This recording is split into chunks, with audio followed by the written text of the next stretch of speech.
თურქული კულინარია წარმოუდგენელია წვნიანების გარეშე. მით უმეტეს ოსპის და თურქული ბარდის სქელი წვნიანის, პომიდრის соусით, თურქული წიწაკის პასტით და სანელებლებით შეზავებული ქათმის გიფტებით.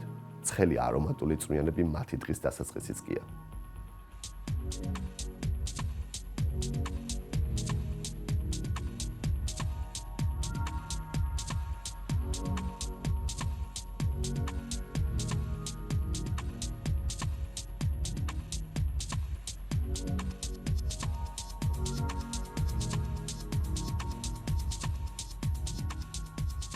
ვამზადებ ქათმის და ოსპის წვნიანს. წვნიანის მოსამზადებლად გვჭირდება ნახევარი ხახვი, წვრილად დაჭრილი, სასურველია წითელი ხახვი. წითელი ხახვი უფრო არომატულია, უფრო გემრიელია. რაც შეიძლება წვრილად უნდა დავჭრათ ხახვი. წვნიანი შედგება რამდენიმე ეტაპისგან.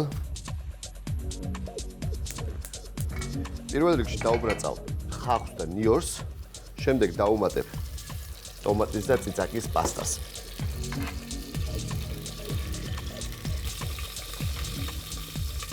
სამი კვილი ნიორი. ხახვი და ნიორი უნდა მოვუბრაწოთ დაახლოებით 3-4 წუთის განმავლობაში. როგორც კი ოქროსფერი გახდება, დავუმატებ ტომატის და წიწაკის პასტას. ხახვი და ნიორი უკვე ოქროსფერია, დავუმატებ ტომატის პასტას, 2 სუფრის კოვზი.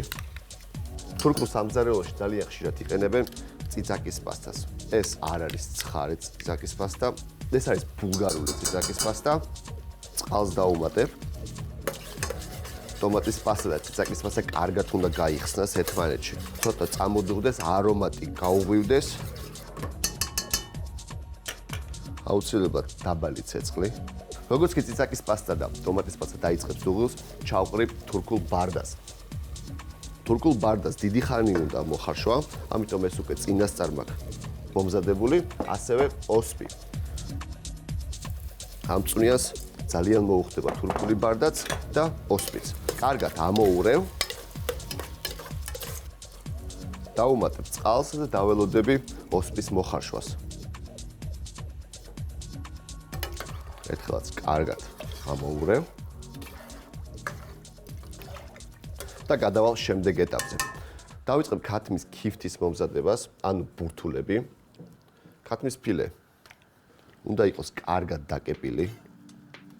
აქ მაქვს მე 2 ფილე. და ძალიან წვრილად, თითქოს კუბდარის ხორცს ამზადებთ, აი ისე წვრილად უნდა იყოს დაკეპილი. ამას მე შევაზავებ ხახვთან, ნიორთან, მწვანე წიწაკასთან, მარილი და ცოტაოდენი ძირა. აქვე ჩავაჭრე ნახევარ ხახვს.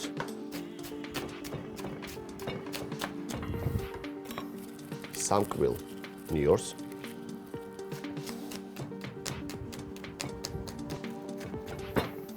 მწვანე წიწაკას. მწვანე წიწაკა ბევრი არ მინდა, ნახევარი აბსოლუტურად მეყოფა, გავასუფთავებ თესლისგან.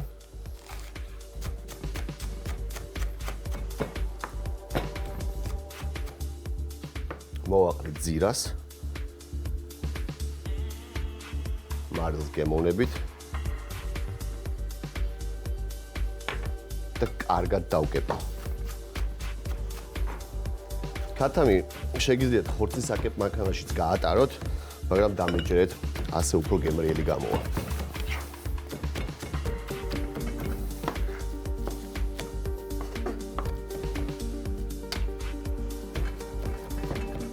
სათანადოდ დაკეპვის შემდეგ გადმოვიტან ჯამში, დავუმატებ ქვილს და დავუბრაწავ კარაქში. 1 სუფრის კოვზი ქვილი. კარგად ამოურევ. ქათამს უფრო შეკრავს. დავიწყებ პატარა ქიფთების მომზადებას. ამის სჭირდება თებში. ცოტა ქვილს მოვაყრე. დავიდე ბურთულებს. ამოვავლებ ქვილში. ერთი და იგივე ზომის ბურთულები. დაახლოებით 30 გრამიანი ბურთულებია. ამ ბურთულების როგორც ტაფაზე შეწვა შეიძლება, ასევე ხუმელში გამოცხობაც.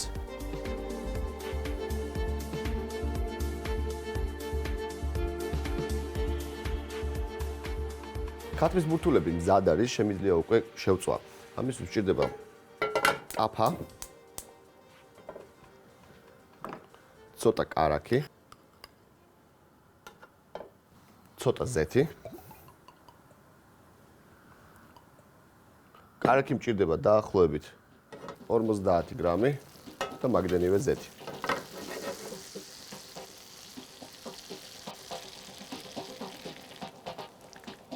ქათმის ბურთულებს ნახევრად შევწვალ ტაფაზე, ოქროსფერი უნდა გახდეს. ხოლო მე დავასრულებ ქვაბში.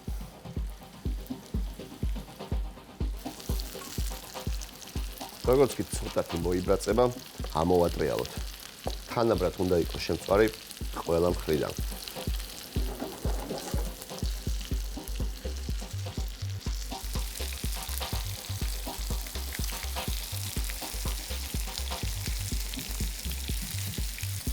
ოსპი თითქმის მოხარშულია.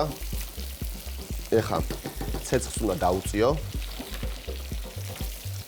და შემიძლია ნელა-ნელა ქათმის ბურთულები გადავიტანო წვნიაში.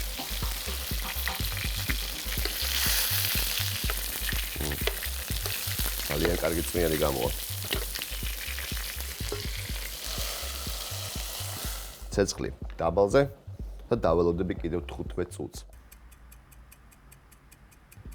წვნიანი მზად არის, გამოვთავ. მარილ და პილპილს მოვაყრი გემოვნებით.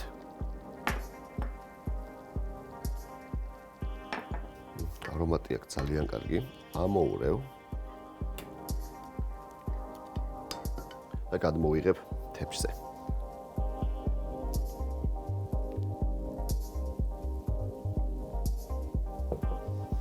კინძის ფოთლები. 1-2 ცალი. ჩერი პომიდორიც. ქათმის, ოსპის და თურქული ბარდის წვნიანი თურქულად მზად არის.